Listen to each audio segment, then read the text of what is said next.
ကျွန်တော်ဒီမှာဒိမန်စပီ3ရောက်ထိုင်ကိုပြပေးတာခင်ဗျာဒါတော့ဒိမန်စပီ3ရောက်ထိုင်ကိုကြိုက်တဲ့ customer များဒါလေးကိုယူနေဆိုလို့ရှိရင်အဆန်ပြင်းမယ်ကျွန်တော်ဒီကြောင်းမြင်းမြင်းနဲ့ကျွန်တော်တို့ဒီမှာ3ရောက်ထိုင်နဲ့1ရောက်ထိုင်ကတော့4လုံးပါပြီးတော့3ရောက်ထိုင်ကတော့ဒီမှာ4လုံးပါမယ်ပေါ့နော်1ရောက်ထိုင်ကတော့4လုံးပါရင်တော့1ရောက်3ရောက်ထိုင်ကြတော့1လုံးပေါ့နော်အဲ့လိုလေးဒါတော့ဒိမန်ဟိုမှာတော့ကျွန်တော်ဒီမှာ3ရောက်ထိုင်ပေါ့နော်နောက်ပြီးဒီမှာစံပတ်3ရောက်ထိုင်ပြမယ်ဒါမှစံပတ်3ရောက်ထိုင်ပါခင်ဗျမမယ်ဆိုစင်နေရမယ်ဒါလေးပြအပြည့်စုံရပါခင်ဗျဒါလေး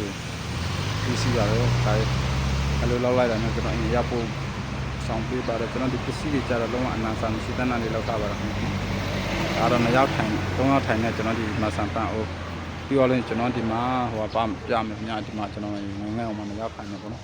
ငငယ်2ရောက်ထိုင်နဲ့ပြမယ်နော်ဒီမှာငငယ်2ရောက်ထိုင်တာဒီငငယ်2ရောက်ထိုင်ပါခင်ဗျမမယ်ဆိုဒါရအစင်းရပါတယ်ခင်ဗျ